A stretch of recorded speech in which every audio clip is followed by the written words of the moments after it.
उन्हाळा चालू आहे ना, त्यामुळे ऊन पण लय खूप आहे. आता थंड काही सारखं आपण आईस्क्रीम खातो, कलिंगड टरबूज असं काहीतरी आणतोच उन्हाळ्यासाठी स्पेशल. आता म्हटलं घरगुती पद्धतीने मस्त असा चिक्कू शेक बनवू आपण थंडगार. चला तर मग आता कसं बनवायचं तुम्हाला दाखवते. म्हणजे तुम्ही ना चिक्कू घेतात, आपलं गावरान गावाकडले आणलेले छान पिकलेत पण बघू शकता.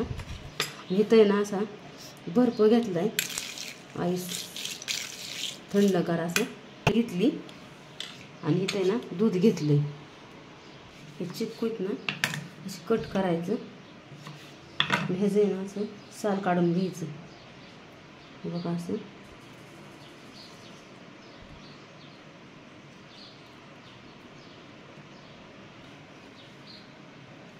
हे असं सगळं काढून घ्यायचं. आता एका ताटात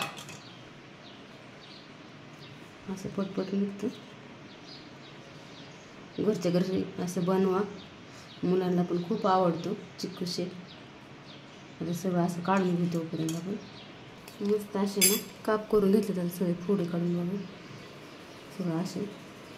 मग हे आपण हात टाकून घेऊ मिक्सरच्या भांड्यात. दोनदा फिरवतात ना आणि ना 2 चमचे साखर, थोडंसं तुम्हाला गोड आवडेल तसं.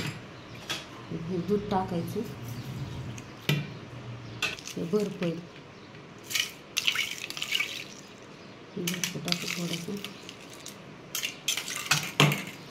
हे मिक्सरला चांगलं बारीक घेऊ आपण. बघू शकता आता मस्त असं ग्रेव्ही झाली. थोडंसं पाणी टाकून घ्यायचं. थोडंसं ना अजून दूध टाकून घ्यायचं आणि अजून एकदा फिरून घ्यायचं. नुसते बघू शकता हे काढून घ्यायचं पातेलं.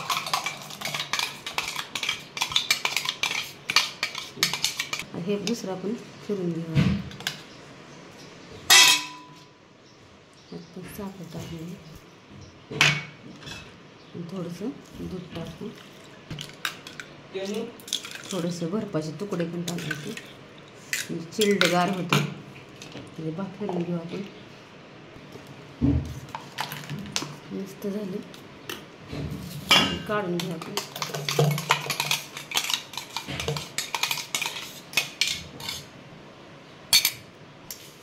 हे सगळं दुधात आपण आज टाकून घ्यायचं आणि मस्त एकजीव करायचं. आता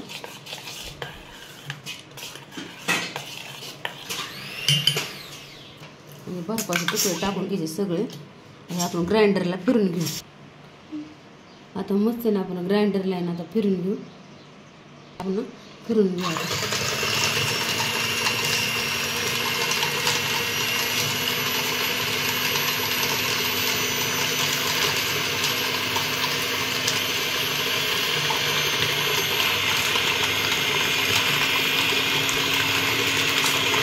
चांगलं असं फेस करायचं. एकदम छान होतं आपलं चिक्कू शेक.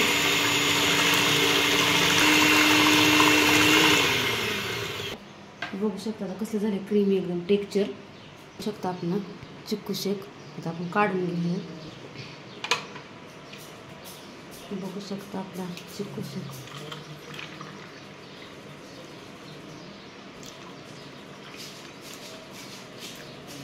चिक्कू शेक कसा कमेंट करून आवडला तर नक्की लाईक करा. बाय सगळ्यांना.